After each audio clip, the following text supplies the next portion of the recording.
3 info yang inspiratif dari Suratin, pendiri PSSI.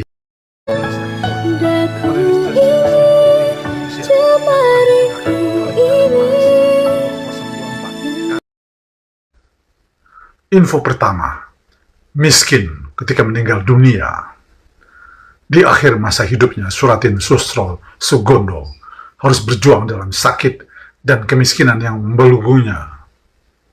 Suratin tinggal di rumah berdinding anyaman bambu berukuran 4x6 meter di Jalan Lombok, Bandung. Kediamannya sempat diobrak-abrik oleh Belanda karena ia aktif sebagai anggota Tentara Keamanan Rakyat TKR dengan pangkat Letnan Kolonel. Ia akhirnya meninggal pada tahun 1999 karena tidak lagi mampu menebus obat untuk sakit yang dideritanya. Info kedua, kalau mau, Suratin bisa menjadi orang kaya. Suratin lahir pada masa yang penuh dengan semangat nasionalisme dan perjuangan melawan penjajahan.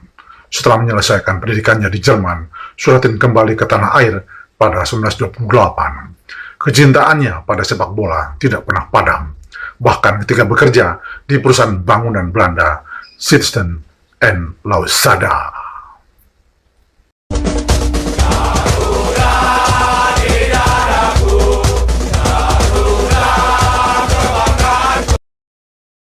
Meskipun duduk sejajar dengan komisaris perusahaan tersebut, Suratin merasa panggilan nasionalisme yang kuat untuk berjuang demi kemerdekaan Indonesia.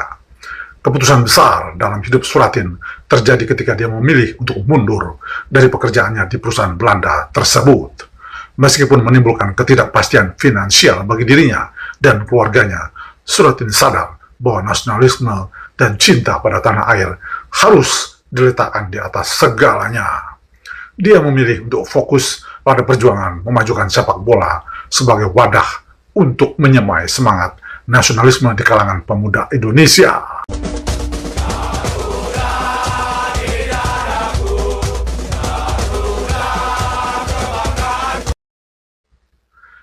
Info ketiga, masa pendidikan Suratin.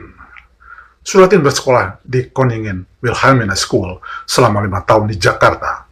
Pada tahun 1920, Suratin memutuskan untuk meneruskan pendidikan ke Jerman.